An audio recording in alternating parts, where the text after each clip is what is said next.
I'm Ryan Walters, that other podcast host that you hate the most, and you're listening to the Hidden Oaks Overdose Football Fix. It is Wednesday, September 7th, 2022. Josh, football is too fucking morrow.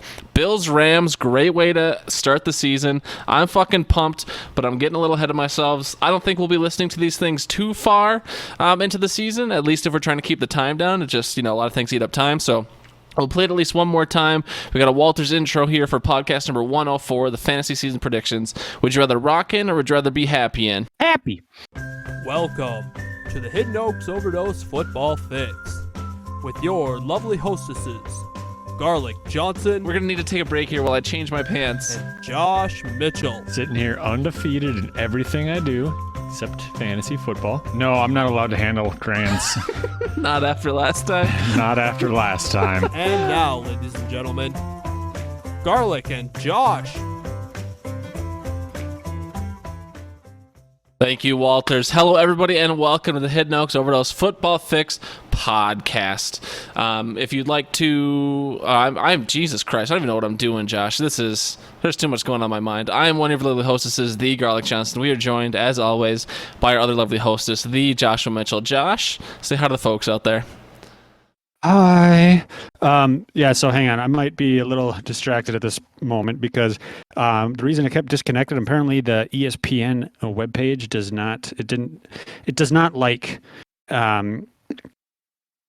not like when I have it open because I couldn't hear a thing while the draft was going, so I closed it and immediately everything came back. So I'm not going to be able to track as much, so this is probably why I'm going to lose the league for those of you who are listening that are in that league. I mean, you have a phone, right? You could be doing something off your phone. I can't track it.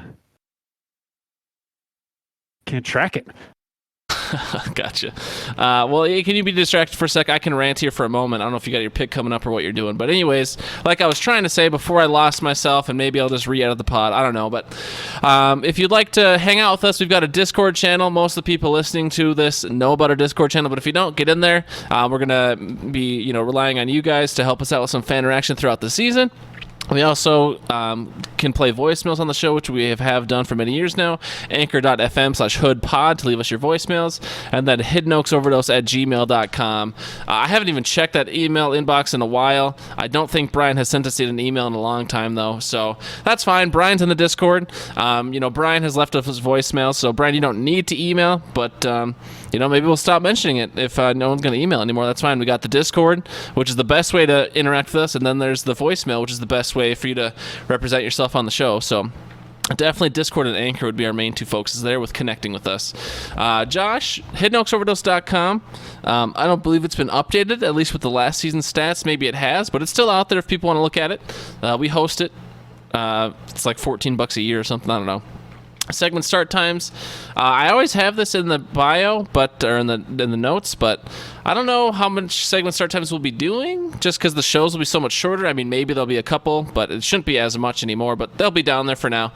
So segment start times down in the description below. And as always, thank you, Levi Oki, for the beautiful art you've provided years in and years out. I've thrown a little money your way, but obviously nowhere near what the market value of your labor is worth. So appreciate at Levi Oki illustration on Instagram for all the beautiful things he's done. And he draws some beautiful stuff, and to make a great Christmas gift if you want to get in there early. Anyways, Josh, how you doing? Still just chugging along. This draft is now chugging. I guess they wanted to wait until we started the podcast to start picking within the first 15 seconds of their timer. So thanks, guys. I did think it's absolutely... Oh, sorry, go ahead. But yeah, so just sitting here trying to do the draft while trying to invest as much attention as I possibly can into the upcoming season fantasy fun time with our predictions. So yeah, how are you, Gar? Oh, Josh, thanks for asking. Things are looking up. Like I said, football is tomorrow night, and I obviously don't have cable or anything. I don't pay for Hulu Live or YouTube Live, but pretty sure this is a Thursday night game, but it's not an Amazon game. I don't know if I'll be able to watch it. I was just thinking I'll be able to watch it on Amazon Prime Video, but now I'm thinking it's technically an NBC game, so I don't think I'll be able to watch it on Amazon. So I don't know. I'll have to find a way. I mean, illegal streams are okay. I don't know. I'll have to find a way to watch the game tomorrow night. But I'm fucking pumped that football is back, Josh. Couldn't be more happy about the football coming back into my life. All my drafts are done. Obviously, you're in the middle of one right now, but it's finally here. I believe we're about to be with football for the next 25 weeks straight. I believe. So that's fucking sweet, dude. I couldn't be happier. But do you want to, let's hop right in. You're doing good, I'm doing good. Let's hop into the FanTASTY Zone, which I wrote in RAP Tasty Zone because you and we got together a little bit earlier tonight before the show, and we're just trying to make the shows a little bit slimmer, and this is kind of one of those segments that started as a thing and then it kind of became this random nebulous thing and we weren't sure what to do with it. So, I mean, we don't technically have a segment called the FanTASTY Zone in either of the show outlines we made for this upcoming season. So is this the last time we're going to have the FanTASTY Zone? It might be. We might have to do something maybe have a segment that's kind of alluding to it. Maybe like a sweet treats. Who's your hot favorite? Who's your sweetie of the week? I don't know. We're in the brainstorming phase. We're in the brainstorming phase of things. So that's that's what's to come, I guess. We'll figure it out when we need to. But Brian, if you'd like to donate again, hang on. We could potentially get you another segment, but since you bought FanTASTY Zone and that doesn't exist anymore, yeah, I'm just kidding. No, we'll give you the entire show. We'll give you the preview show. Well, I was just going to say, yeah, he could have one of the two shows, honestly. Brian is far and away our biggest financial contributor, and it's not even close. So I was going to say, yeah, he could have one of the two shows if he wants, or we'll figure it out. But so the FanTASTY Zone, at least as it ran last year, the last couple years, probably not a thing. Just because, again, it started as one thing and then became this weird thing. Like, it used to be the part 4 fan interaction, but now we have fan interaction all over the show. So it's just kind of one of the things I think we've outgrown. But speaking of, Josh, and Skybusters will definitely be a sponsor, but do you have any snacks for this last time of the FanTASTY Zone? Because I got a couple. I figured we'd go out one last ride, I ate all mine because I was drafting and I got stressed. But what'd you have? I had Market Pantry animal crackers. Hell yeah. Is that it? No drinks? I got some tap water. Oh, delicious. I don't know if this will make a satisfying mic sound. We'll see here. No, probably not. But I have, Josh, I was at the grocery store today coming in here, and there's Arnie Palmer in the fridge, so I don't want people to think that Arnie's dead, but we have right now with us a Clementine Izzy. Oh, my God. Delicious. I could hear the Clementine. I also have, this is a brand new thing as far as I know, I also have what's called a Reese's snack cake. And it's like a Reese's peanut butter cup, and it has the chocolate shell, the Reese's peanut butter in the middle, and then the lower half of it is like brownie. So my diabetes journey has never been greater, has never been faster. But I saw these in the store. One of my friends told me about them. I've been looking for them. So I've got a Reese's snack cake. And I'll definitely let people know how those go, because I'll eat one at some point during the show, not right now. But yeah, I'm excited to try that. Reese's and brownie sounds incredible. Just an update for the folks who really care, because I've been getting just carrier pigeons left and right. My last two picks were Brandon Ayuk and Melvin Gordon. So I think those are two solid picks, dude. Thank you. I do think it's wild that you're drafting mid-show, but I suppose being on the end would be a lot easier than having to be ready for a pick at all times. If anything, being the 12th pick is the most advantageous for podcasting, I'd say. But that's exactly what I had in mind when I sent my draft position back in August. Yes, I believe you. But so in the spirit of maybe the last time doing the FanTASTY Zone, and we'll obviously work in some discussion questions in the other two shows, or how we're going to run the season in two separate shows. But in the spirit, we've definitely done discussion questions before in the FanTASTY Zone, so we don't have to spend a lot of time on these, but a couple things I'm curious to get your thoughts on, Josh. I know you're mid-draft, so maybe you won't be able to give your best thoughts, but first discussion question I had for you, because it's kind of come up the last couple years with a podcast segment on one of our rivals, this swimming upstream or whatever they call it. Is streaming QBs dead? Because like you and I have both had, this is a little more background. You and I have both had experiences in drafts this year where it seems like the casuals just aren't as casual anymore. Like at least in the draft experiences, like people used to take QBs and tight ends pretty early just to fill out the roster. Now the people we've been playing fantasy with for years and years, they're starting to realize, like everyone else, like you can take those guys later. Like you said, the second quarterback in your draft didn't go until round 5, which is wild. But with that, do you think? With the quality of quarterbacks, or just with how everyone is trying, like it used to be, you used to be able to take advantage of your like family leagues because no one else would be streaming quarterbacks, so you could be abusing matchups. Now everyone knows about streaming quarterbacks. So do you think the philosophy of, everything's cyclical? Do you think right now the philosophy of streaming QBs is dead, or what do you feel about it? Yes and no. I think that we're seeing a lot more people. I think that it's not necessarily the streaming QBs are dead, but we're seeing a lot more serviceable quarterbacks, whereas before the top 5 QBs are the ones that if you didn't get, then you'd be okay with streaming. But now it seems like the top 10, and in a 12-person league, that's just 2 people streaming. Because, I'm thinking right now, like in the top 10 quarterbacks for this league, or just in general, of course, I tried to close as many tabs as possible, so I don't have that up anymore. Like Joe Burrow is, he's at, I want to say he's going to be one of he's in the top 10, obviously, but I think he's like number 9, 8. So it's like, okay. And then Tom Brady is 9. So it's kind of crazy. Russell Wilson, there's more quarterbacks available that are serviceable and you wouldn't want to stream. But I do see that there is some appeal with larger leagues, maybe in like a 14-team league, but just not necessarily, I wouldn't consider it the thing anymore, whereas I was a big fan of it. Gotcha. And then so I texted it to you, but it seems like you're able to hear me pretty clearly, at least for this moment. Do you think part of that is just with, like you said, the players are performing better, so now like the cliff between 5 and 10 isn't nearly as severe? Or do you think, since we've been in these leagues for a long time, like do you think the casuals are less casual? Like do you think Jesse, Jamie, Brad, the people who maybe when we started playing fantasy with them, like probably didn't know as much, but now they have, 8 years of experience, and they know a lot more, and so like the landscape of the league changes. That's another possibility too. So yeah, I would say that especially with our league, we've gotten 8 years of 10 of the same people basically. So that's pretty easy to kind of learn the ropes and stuff, figure out what the thing is. But then again, you look and you see Jesse draft 3 tight ends with the same bye week last year. So it's kind of, we're making some progress, but in some cases we're taking a couple steps back. This is Jesse right now. You're mocking me, aren't you? Jesse's offended. All right, so I was just curious what your thought. Do you think is it the same for tight ends, or do you think tight ends are still pretty streamable? Tight ends are still pretty streamable. I will stick on that. If you don't get a top 3, top 4 tight end, you're probably going to stream them unless you hit gold. Like you take Mark Andrews 3 or 4 years ago, Robert Tonyan 3 years ago.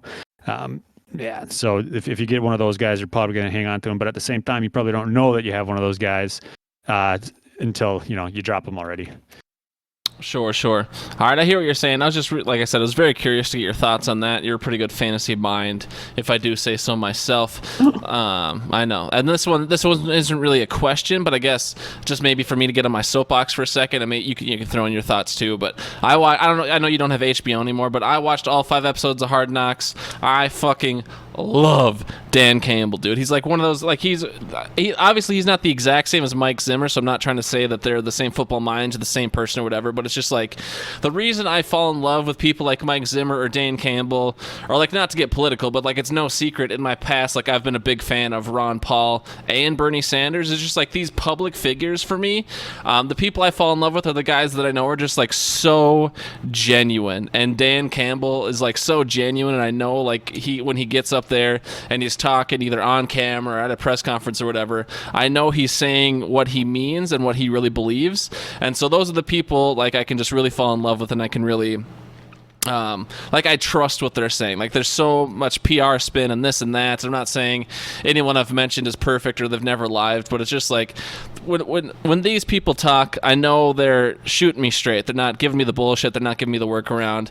And I just fucking love Dan Campbell. Anyone who doesn't have HBO, I'd recommend getting I'm sure a lot of people still offer 30-day free trials. I'd get in there, watch the 5 episodes of Hard Knocks, and you cannot come back here and tell me you don't absolutely fucking fall in love with Dan Campbell. So, Josh, I know you didn't get to watch Hard Knocks, but I know, you've looked. What do you think about Dan Campbell from a little bit more afar?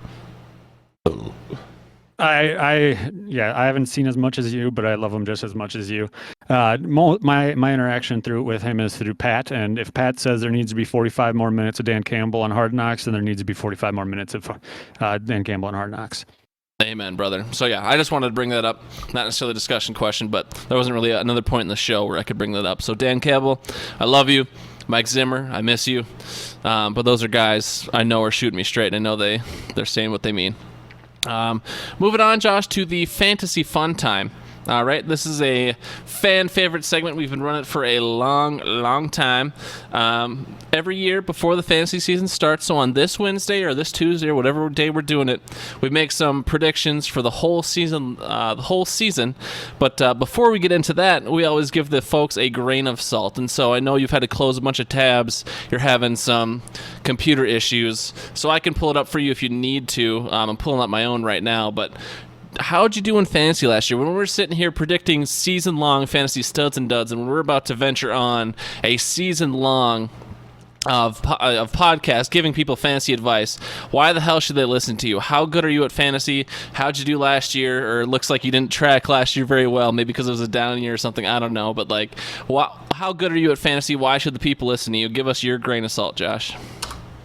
Yeah, so like you had alluded to, I'm having computer issues this evening, and so I tried to pull it up, and the second I did, all he started doing was being Robot Man McRobots. So I closed it down. I'll let you handle the nitty gritty, but I'm going to go ahead and go on record saying last year sucked. I tried to, I put myself in the mindset of I'm going to draft like a loser. And that's, just to see if I can. And I can, believe it or not, I can. When we do our season-long studs and duds, I was the kiss of death. I picked my entire team as duds, basically, and sure enough, all of those duds either died or got dead. And so it is it's a shame that if you didn't capitalize on it last year, because this year I'm winning everything. Just saying. All right. Well, I do. So speaking of individual fantasy performances, you did stop tracking yours last year in week 6. You were 2-4, 3-3, 2-4, and the guillotine you hadn't died yet, so you technically counted those all as wins, but it's not quite the same as a head-to-head matchup win. But you were not doing so hot in fantasy last year when you decided to stop tracking it. And you decided to tank and deflate these balls, so let the people know that. But you've had some good years. You have plenty of championships under your belt, so it's not like you're some schlub. Everyone has a down year now and again. For me personally, I can tell you I won a fantasy league last year, my most expensive league, $150 buy-in, walked away with $600, felt pretty good about that. So when you win your most expensive league, that's a dub. Came in second in the Hidden Oaks Redraft League. Of course, Brian will never let me forget about that. Came in second for the third fucking time in this league. Had a couple fourth place finishes in some other leagues. So, I did pretty good in fantasy last year. Overall, looking at all my record against every team in every league, I would have gone 500, and not counting the leagues I was tanking in, I would have gone 534 wins against 376 losses. So that's a winning percentage of 586 or 58.68%. So however you want to do that, or 587, I guess, if you're doing a batting number. But yeah, so I did pretty decent in fantasy last year. Had a winning record in most of my leagues. Made the playoffs in a bunch of leagues. So that's how I did. And then to our specific stud and dud performances from last year, Josh, you definitely blew me out of the water in the game we play. So a stud is just someone who outperforms their projection, and a dud is someone who underperforms their projection. I had a negative 60 overall in this game last year, and you had 538.2 fantasy point net. And so that's a 509. That's basically a 600-point swing. You slaughtered me in this game last year.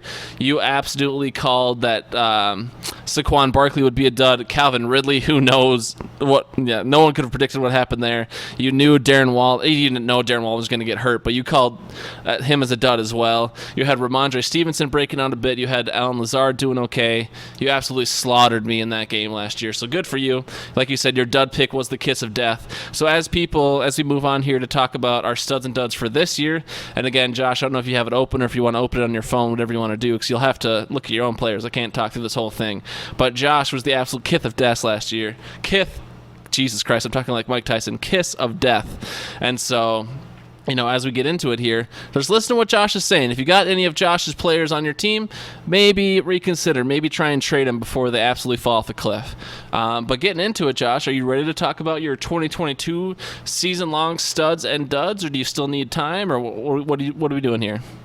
Yeah, I do. I'll need you to pull up one player's numbers, but you can do it when I'm vamping about him, when I say his name. Yeah. And then, but yeah, for the most part, I'm good to go. I do see that there is quite a bit of a difference between some of our point totals. And so as far as in the stud column, but it's all right. It's all right. It's all right. It's all right. It's all right. It's all right.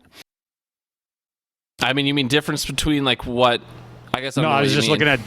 I didn't realize that Jared Goff had more 100 more points or 150 more projected points than Mitch Trubisky, but then again, he's going to get benched after week 1, so your stud pick is wrong. But okay, go on. Yeah, let's get started.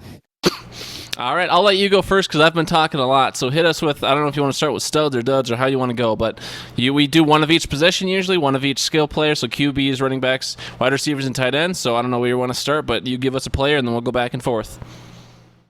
Yeah, so we are going to start with studs, since I had mentioned it already, and we're going to start with quarterbacks. I had Jared Goff going as my stud. He's second year in the system. He's got a new rookie player coming in week 7 after his injury.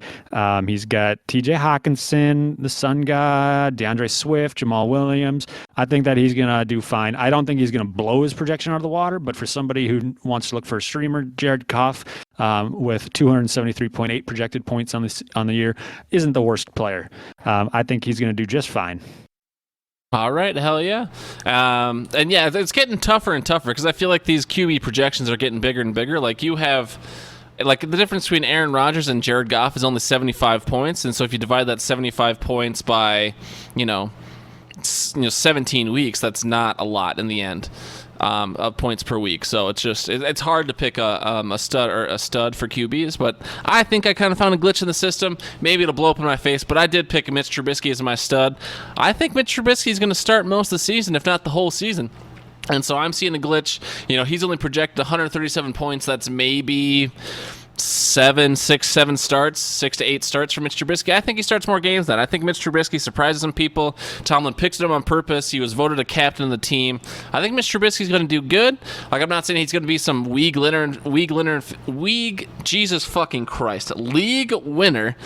in fantasy, but if he's only projected 138 points and most others starting like Jared Goff is projected 273, that seems like an easy dub in the game you and I play of studs and duds. So I picked Mr. Trubisky for a very strategic reason. Josh, who's your next stud?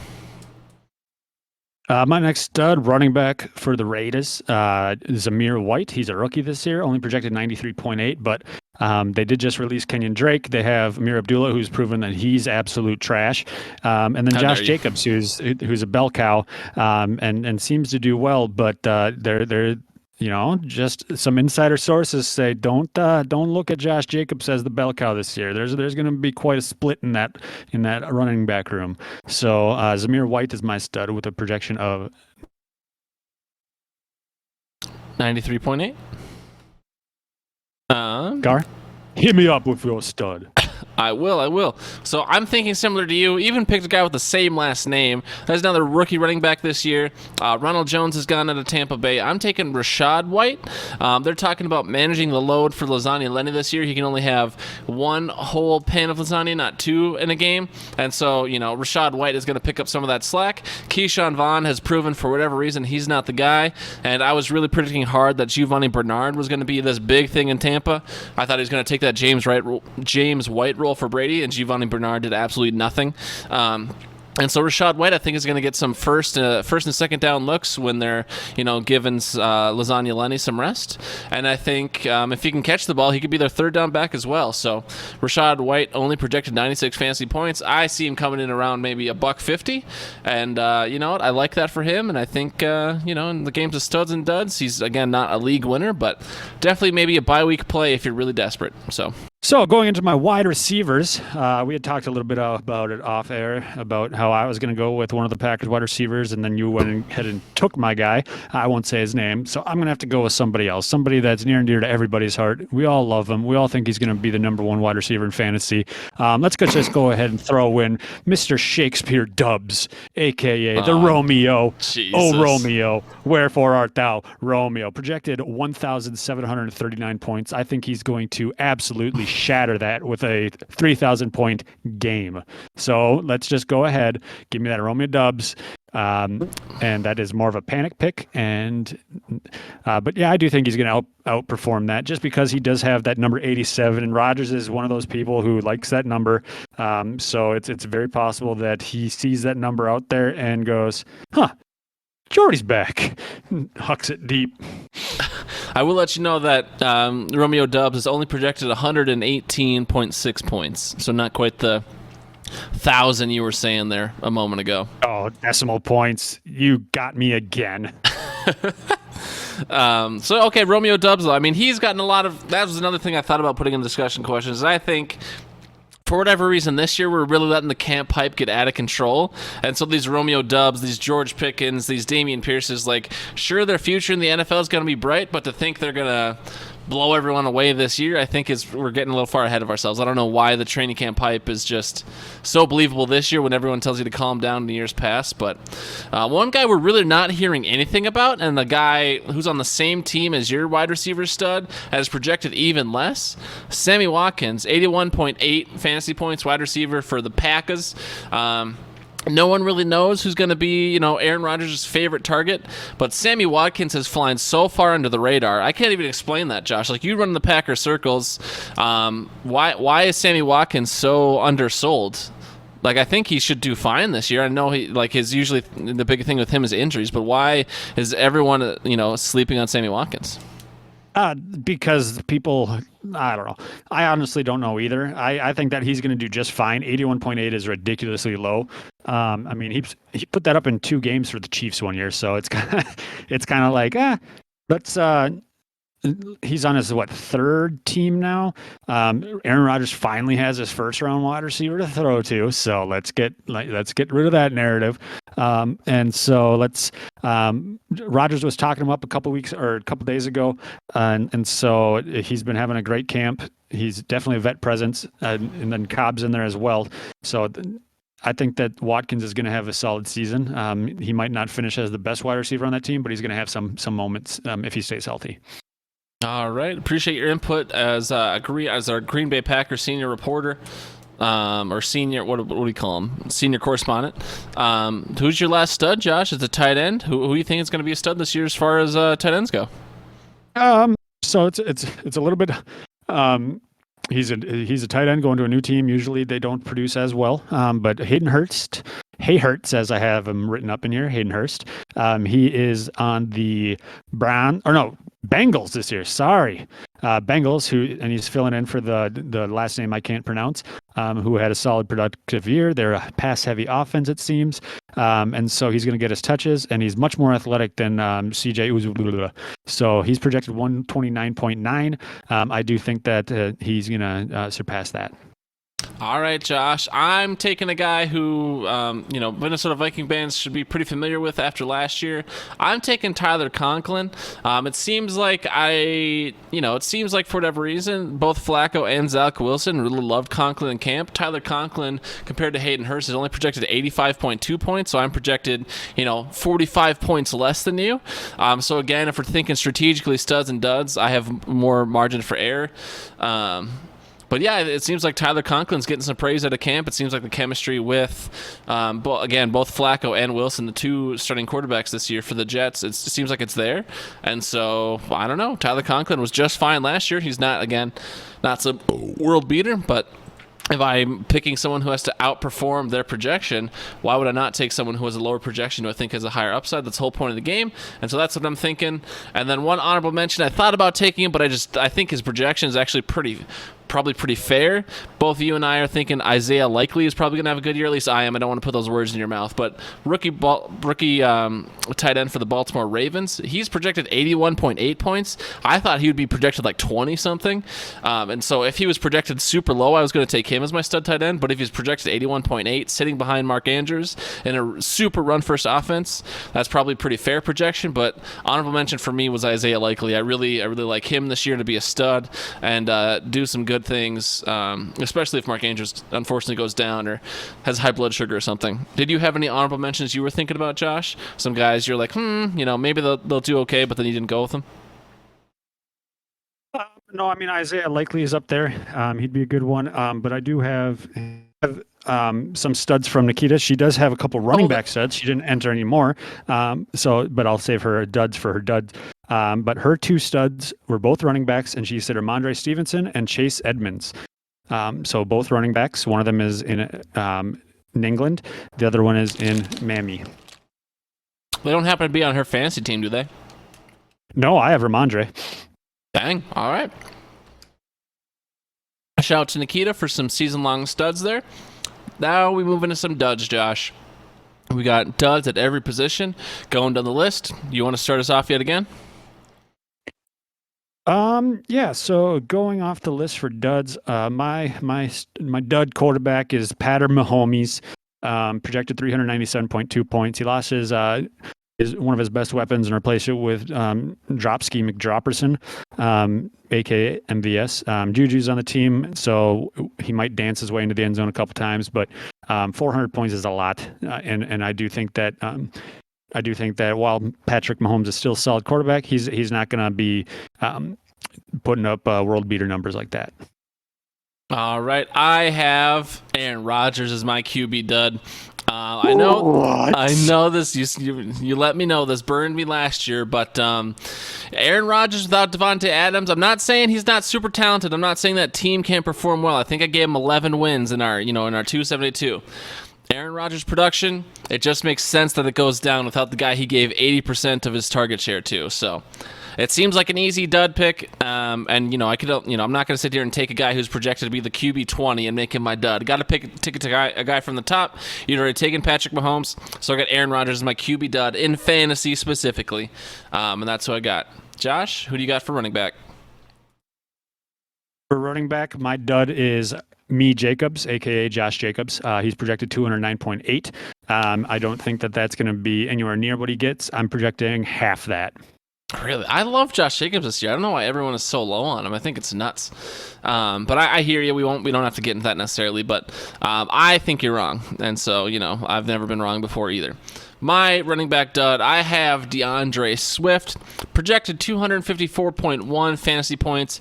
DeAndre Swift, I just don't think, as far as I know, and I'm just saying this off the top of my head, I could have easily researched this, and I didn't. I don't think he has a complete season under his belt. He just always gets banged up. And so I'm not saying he's bad. I know we've talked before about durability issues versus injury prone and this and that.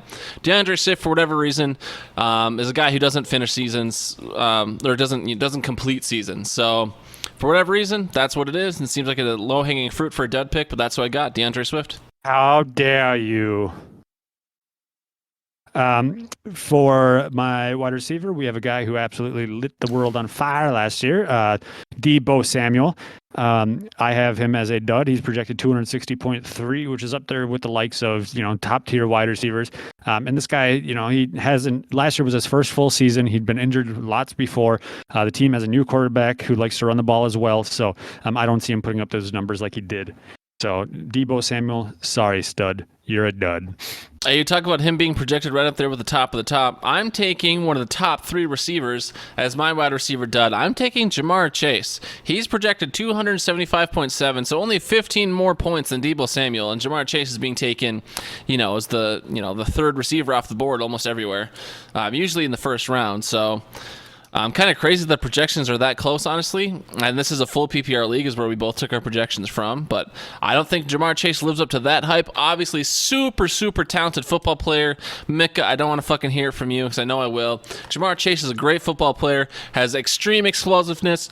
He'll probably have multiple 40-point games, but he'll also probably have, I don't know, a handful of 5-point games. And so I just don't think he'll live up to that projection.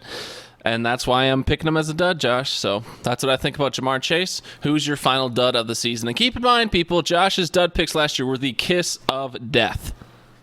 My dud pick this for tight end, Jorge Kitty, George Kittle. He's already hurt this year. He's struggled with injuries. He's been banged up. He's a solid player when he's on the field, no doubt about it. But like I said earlier, new quarterback. I'm kind of fading that 49ers offense until we hear some good news out of that camp. But yeah, so that is going to be my dud for tight end. He's projected 180.9. Yeah, this one was tough because the cliff of tight ends is pretty dramatic. I wanted to take a top end guy, but I couldn't justify it, and so I had to take Dallas Goedert.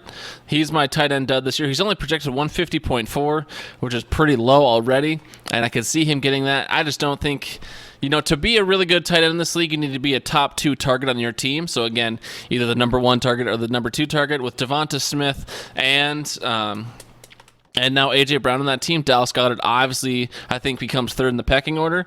And so I just don't think he'll live up to the hype. And so will he severely underperform 150.4? Probably not. He'll probably be, a bubble tight end 1.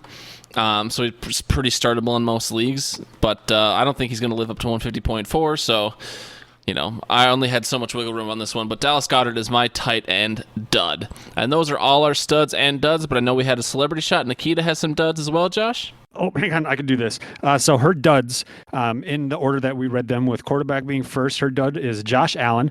Wow. Thinks that he's going to regress to the means. Yep.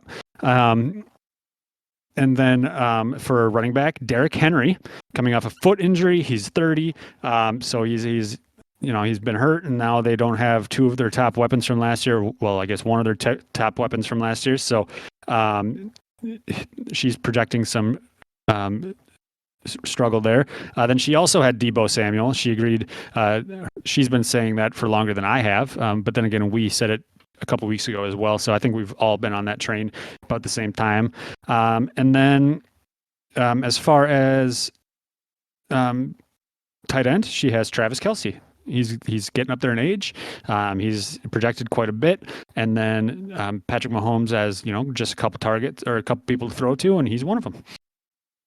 All right. Well, Josh, those are our season-long predictions for fantasy players, and we were going to get into the Week 1 preview, but I think before the show we decided that, since we're going with two shows a week in the schedule, we'll actually save the Week 1 preview for when we would normally do that, which is going to be Saturdays at 8 a.m. I know you haven't necessarily discussed that with the wife yet, so if that has to change, I understand, because you have someone else to think about and a baby to think about, but as of right now, we'll be giving the folks our Week 1 preview Saturday at 8 a.m. That's right?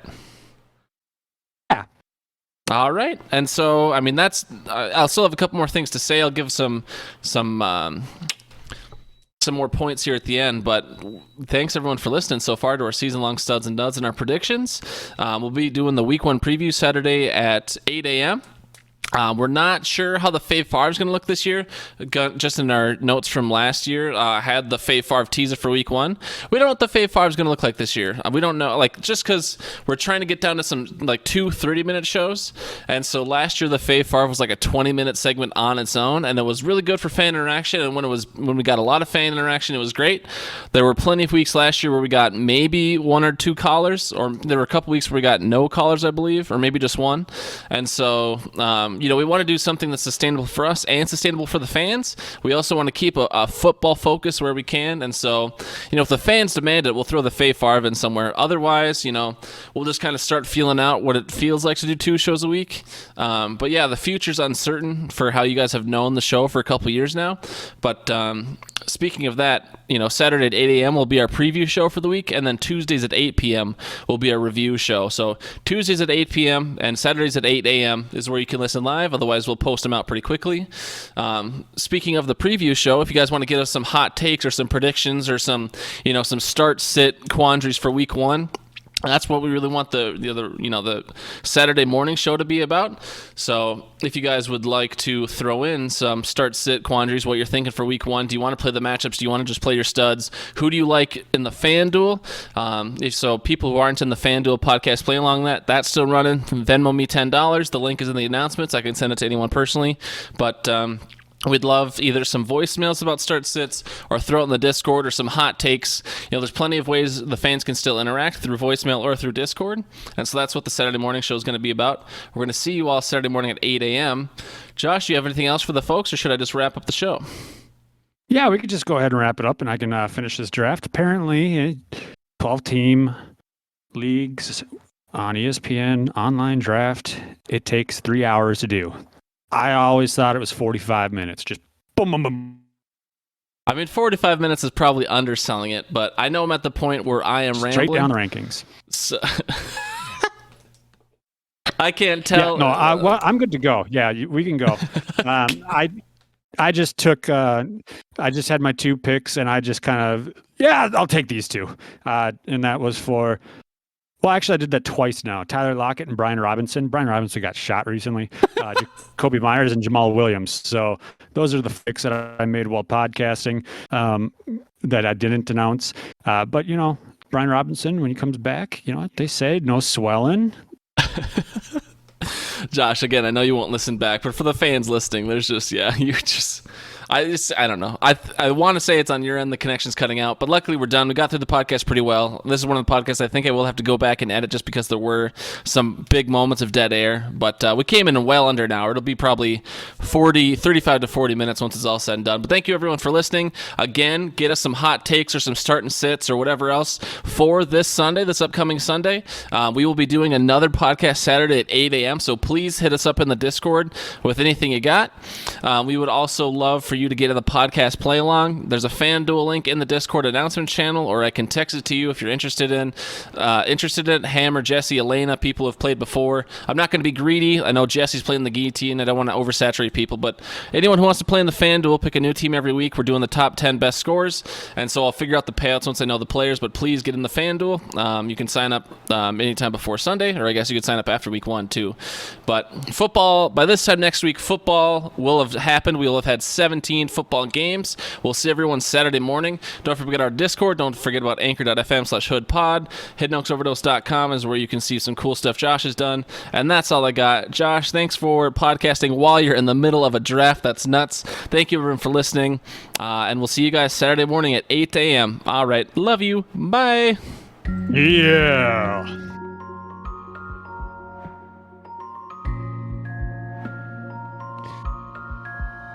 Could have gone better. Could have gone worse. Yeah, it was. Yeah, I think. Al. Was Alan here? Because he just took Zamir White. Al, no one. At no point did anyone ever listen live. No, we never had an audience member tonight, which is totally fine. But no one at any point was in here, so Al was not sniping from your draft takes, if that's what you're implying. Womp womp. Okay. All right. Well, deuces. Bye, Josh. I might be done by this show on Saturday. Good luck. All right. Bye.